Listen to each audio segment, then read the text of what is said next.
Welcome to the Vital Strategies Podcast. I'm excited about today's episode because we're going to dig deep into the formula it takes to build real wealth. Now, there's myths out there of what the internet gurus are telling you about how to build cash flow and a successful business, and they make it sound much easier than it is. Before we start, I'd like to just outline that there are many ways to build wealth. We're going to outline what we see as the ideal strategy for you to build wealth, pay less tax, and create the freedom to walk away from it all and still have the income that you desire to live the life that you want. We're going to dive into the details and discuss why each of these three pieces are critical to maximizing wealth building. The three categories that you need to work on to build tremendous wealth are a profitable business, portfolio assets, and own cash flowing real estate. We're going to look at these one at a time and discuss the pluses and minuses and why they work so well together. First, let's look at a profitable business. Now, this is by far the hardest one to execute on. In reality, if you haven't started a business, don't. As someone that helps our clients manage risk, the best advice I can give you is stay away from starting a business. Statistically speaking, you're better off to go get a job. Most of the people that start a business end up back in a job. Whatever you do, don't think that starting a business is the easy way to make a living. Another thing that I hear people say is that they're going to buy a business and let a manager run it and collect the cash flow. Now, I'm sure that's happened, but I'm not aware of any owners that were able to just write a check, have a manager put in place, and just create cash flow without ever having to step foot in the business. Owning a business is the hard way. Most people think when you have a business, you get all of the money and all of the free time. The reality is you're the last to get paid, and if something needs to get done that isn't getting done, it becomes your job to do it. I've also seen the mental, emotional, and physical toll, both personally and professionally, watching our clients struggle with the challenges of running successful businesses. According to the SBA, only 30% of businesses make it past 10 years. It generally takes a few years to become profitable, to the point that you can take home really any income at all. So it's nice to have a side hustle, which might be a regular W-2 job, to help support you while you're getting your business started. Another option is to have a spouse that works and you can live off the income that they're bringing in while you build your business. Now, the key part of that is just controlling your expenses. The thought that you can start a business and replace your income in short order is very hard to do. Be wary of the internet gurus that haven't actually done anything over a sustained period of time, telling you how to create tens of thousands of dollars of income. Just because they own a Lamborghini and have flown on a private jet doesn't mean they've actually made it. Also, network marketing schemes need caution. They're a product distribution system like Walmart. How many Walmart employees are millionaires? Just be cautious of anyone trying to sell you on the premise that you can grow your income to $10,000 a month in a few short months. Business is hard. Almost every day in business, you're going to have to do hard things. You need to make that part of your identity, doing the hard things. Building hard things into your life helps build grit. I recommend checking out Angela Duckworth's book called Grit for more information on the power of passion and perseverance. Doing hard things might be waking up before 5 a.m. to work out. For others, it could be weekly trips into the cold plunge or doing 75 hard. Or it could be committing to regular marriage counseling with your spouse. In the United States, there are 335 million people, and roughly 8.25% of the population owns a small business. So out of the 27,670,000 people that own small businesses, the IRS reports only 160,000 people make over $1 million a year in 2021. Considering that not all 160,000 were small business owners, some were highly compensated employees, the maximum percentage of business owners that were making over $1 million per year is only 0.57%, or about 0.5% of all business owners. Said another way, only 0.05% of the entire population makes over $1 million as a business owner. It is very hard to do.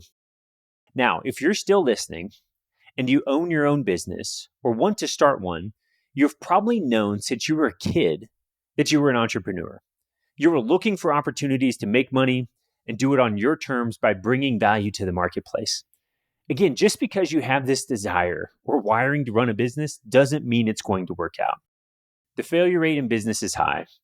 For those of you making $500 to $1 million to $10 million or more, congratulations.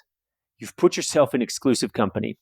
I know the grind, and you should be proud of showing up, doing the hard work every day. There are 3 characteristics of a very successful business owner. The first is they have a compelling why. Now, this can be unhealthy. There are a large number of people that we would consider successful that grew up in poverty or some other traumatic situation, and they're compelled to continue to build for more and more, trying to fill the gap from those early years. This often leaves their personal lives in shambles. There are also success stories where the owner feels like they're called into a particular purpose in life, and that purpose keeps driving them forward to make a bigger impact. I would argue this is much healthier than the previous example. This compelling why allows them to be persistent, adapt to the environment, and pushes them to do the hard things when it would be easy to give up otherwise. The second factor is impulse control. When business gets hard, you can stay dialed into the project at hand, not get distracted by the drink, comfort, the lover, etc. In business, there are so many variables. The third is being innovative. You see opportunities to add value to the marketplace that align with your compelling purpose, your why, and you take action on those. Now, as a business owner, you're constantly looking through the fog, hoping to take the right next step. The longer you're in business, the clearer the picture gets, but there's always a level of uncertainty. You'll find success in one area of your business. The knowledge and thinking that got you to that current level of success won't get you to the next level. If you want to keep growing, you must constantly be doing new, hard things that will challenge you. You'll keep asking yourself, is it worth it? A mentor of mine once told me that my business will grow at the rate in which I can make decisions. The problem with decisions, it's often difficult to know which way is the correct way. The great thing about making decisions is that it moves you forward. And when you make mistakes, you fix them and you move on. The fail forward maxim applies here. As entrepreneurs, we often know the truth of the situation, but fail to take action on it. Examples of that might be an underperforming employee, or a price increase we need to make on a product line, or a cut that we need to make to a product or service that we're offering. Or maybe there's a joint venture we need to pursue, but we're just not taking action on it. Other challenges with starting and running your own business is that many people in your life will try to talk you out of it. Now, it's for good reason. They care about you, and business is very hard, which you need to be aware of, but that's something you'll contend with. If you want the best vehicle to build wealth, hands down, it's owning your own business. For proof, look at the Forbes list of the wealthiest people on the planet. In one way or another, they're all involved with businesses.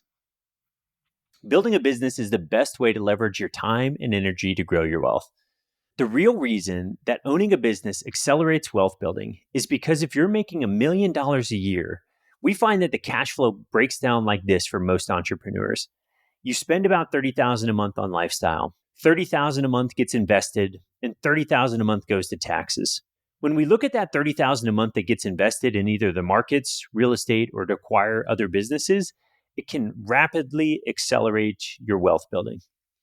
Now, we help our clients reduce the number they send to the IRS and allocate it to wealth building, so they might be putting $40,000 a month into that category, which just causes the balance sheet to grow even faster. The real key to any business is generating as much revenue as possible. You need to be dialed into the marketing and sales with an offering to the marketplace that delivers tremendous value. The more you can spread the word and deliver on your value proposition, the more buyers will find their way to you. Next, we look at portfolio wealth. Portfolio wealth is really only there to replace income. I wish there was a magic formula where we could win in the stock market and you create tremendous wealth.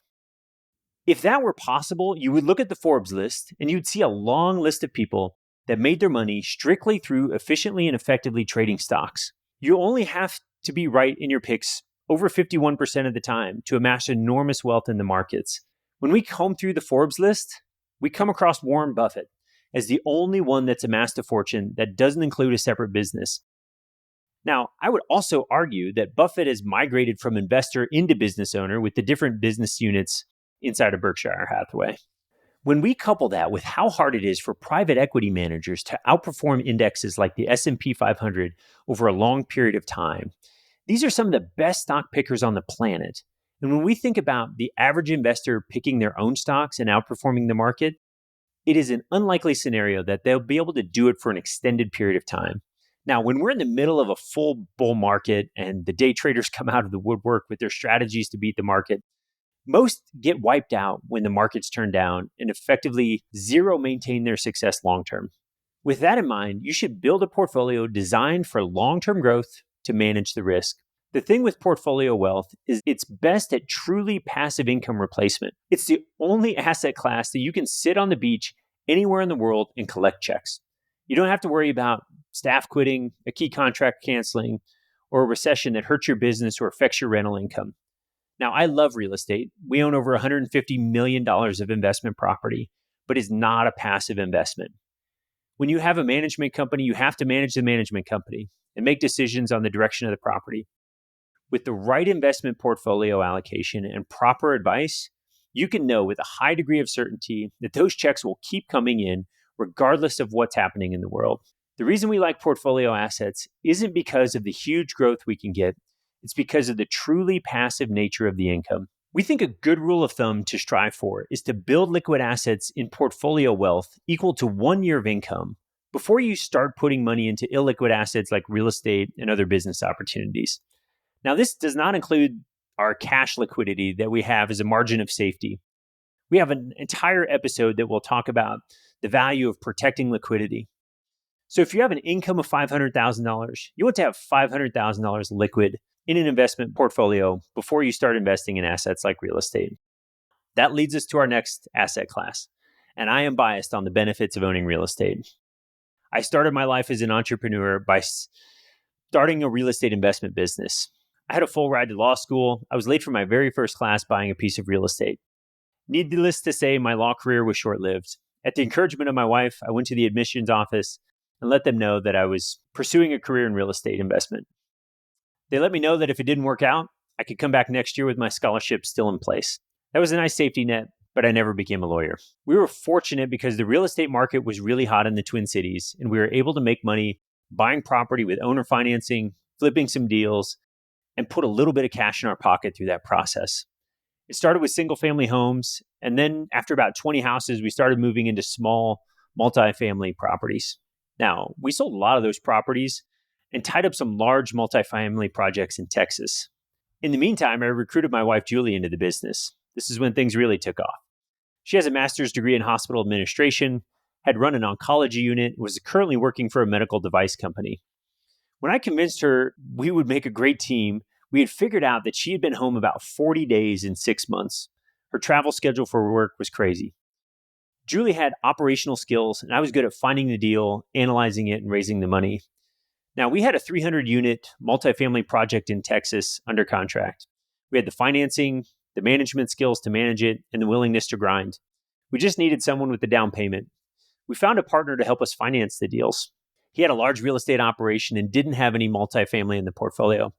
This was in the late 2000s when financing on residential property was like the Wild West. It wasn't that much different with large commercial projects either.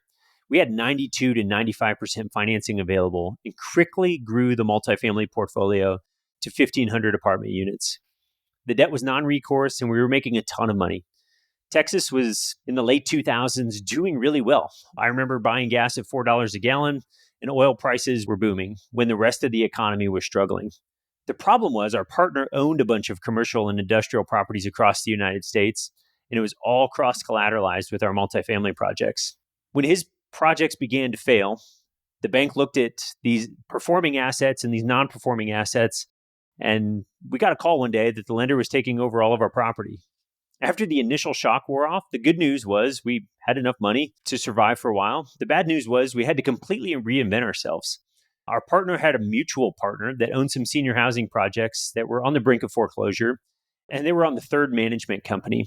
Julie and the new partner decided with her experience in healthcare and multifamily, she'd be a great fit to start a management company for senior housing projects. And it worked. She got the projects turned around, and that portfolio has grown dramatically in the last 14 years. Real estate offers tremendous leverage. The first leverage is financing. I can buy $1 million property with 20% down, which is $200,000. If it appreciates at 5% a year, that's $50,000 in year one return or 25% return on my investment. We also leverage the fact that the tenants in the property are covering all of the expenses, mortgage payment, and taxes while creating positive cash flow. While the tenant covers the payment, my loan is being paid down. In the first year of a 20-year amortization on an $800,000 loan on the above property with a 7% interest rate, I would get an additional $19,000 in equity. So when I add the appreciation plus the amortization, I have $69,000 of additional wealth added to the balance sheet after year one with my $200,000 investment. That is a 34.5% return on equity in year one. The wealth building that occurs with amortization is underappreciated. We also get a factor in depreciation, where the government says the asset loses value for tax purposes, and I get to write off a portion of the purchase price against my income every year. If the structure of that property is valued at $750,000 and $250,000 for the land, I get to use straight line depreciation and write off the $750,000 over 27 and a half years for a residential property. We get to offset over $27,000 of income with a phantom loss. Now, there is nuance to this write-off, but it is a powerful tool when used to its full extent. When we factor in these three things together, the appreciation, the amortization, and the depreciation, real estate may be the single best place to hold and build wealth. When we factor all this in, it's an imperfect market, and you can buy an asset and instantly increase the value by making some operational changes. Real estate is my favorite asset class. The downside to owning real estate is it's an illiquid investment. If you need your money quickly, this is not the place to hold it. Also, no matter how you structure your portfolio, if you own real estate, it will take some of your time and attention. It is like owning another small business. I disagree with the statement that real estate is passive income. There are ways to create passive income through real estate, but it isn't you owning and hiring a management company to manage the property.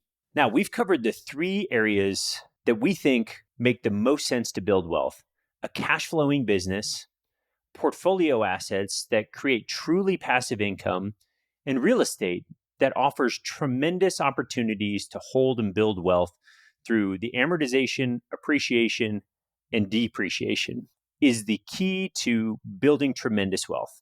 We think those three pieces are necessary to really accelerate your wealth.